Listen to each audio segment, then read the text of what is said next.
नासरुल शेख बरतलानिफ्राय, भीर मोहम्मद धुब्रीनिफ्राय, हारुनुर हासान बङाइगावनिफ्राय बे साथाम जे दुष्टफोर गुन्डाफोर बिसोरो थांनाय 20 जुलाइआव जोंनि बे चिरां जिल्लानि सिङाव थानाय सासे उन्दै बैसोनि गथ' क्लास 10 आव फरायबाय थानाय बिनानावनि सायाव जि अयनाय अयथाचार भाबे जि माने रेप खालामबाय बे रेप खालामनायनि एगेन्स्टआव दिनै बिनि सঠিक जे जोंनि बिसार बा बिनि जों न्याय मोननांगौ थाखाय दिनै गासै चिरां जिल्लानि सिङाव थानाय फरायसा आफाद रायजो राजा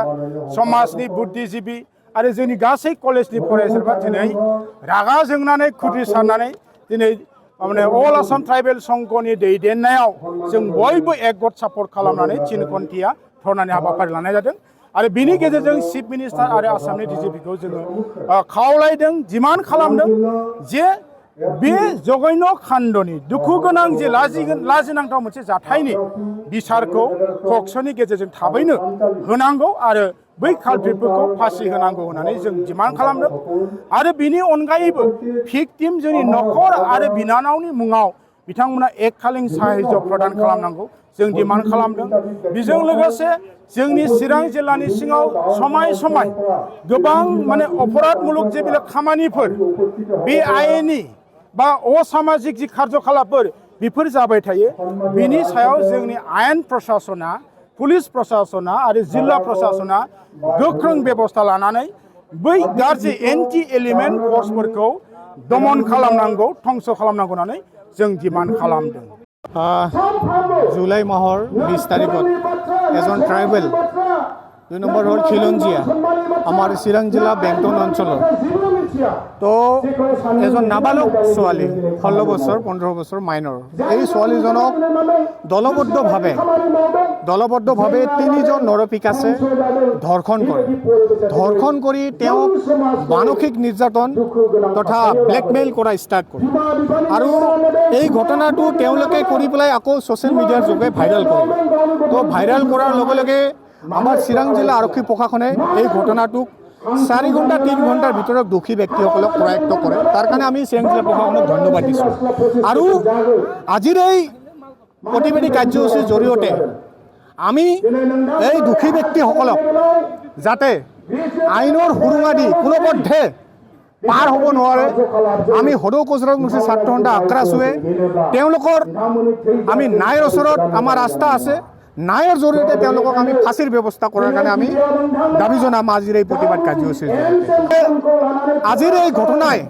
আমাৰ চিৰাং জিলা অঞ্চলত শেষ হওক আৰু তেনেকুৱা ধৰণৰ ৰেপটিছ সকলক আমাৰ চিৰাং জিলা প্ৰশাসনে কঠোৰতৰ কঠোৰ দমন কৰক। আপোনালোকৰ লগত আমি চিৰাং জিলা আক্ৰাছু তথা বিভিন্ন জাতীয় দল সংগঠন আপোনালোকৰ লগত সহায় সহযোগিতা আগবাঢ়িব। दायनिगिरिफोरखौ नाथाय दासिम समाजनि गेजेराव ओनसोलाव आथिङाव गावनानै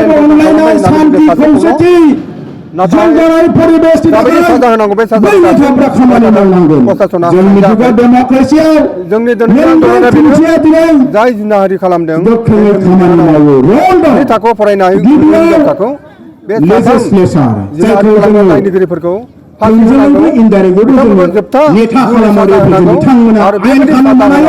जोंनि समाज गाज्रि खामानि मावनो हाया गाज्रि खामानि मावोब्ला ओरैबायदि साजा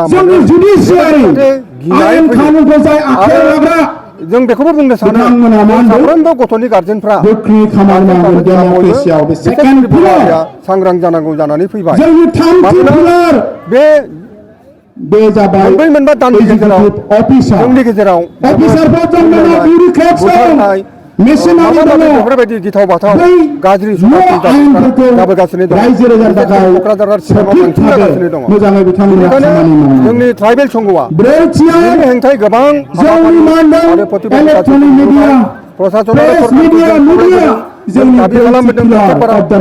सरकार आरो प्रशासना जोंनि जोंनि समाज सरकारा बेर्थ नांगौ उपयुक्त बेबस्थाखौ लानो हाया दिनै मोनसे डेम'क्रेटिक कान्ट्रियाव सरकार आरो प्रशासन थानाय चिरां बायदि मोनसे जिल्लायावबो बेबायदि जिनाहारि खालामनाय जाथाया जानो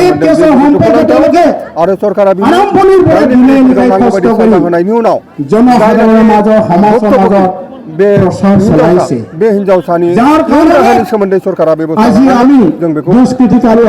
चिरांनि डिसि चिफ मिनिस्टारनाव जों दाबि हिनजावसाया जिनाहारि खालामदों बिथांनि इयुननि जाहाथे मोजाङै मोजां फरायलांनानै गोजौ थाखोसिम खुंलांनो हायो आरो बिथांनि निरापत्तानि बेबस्था सरकार आरो प्रशासना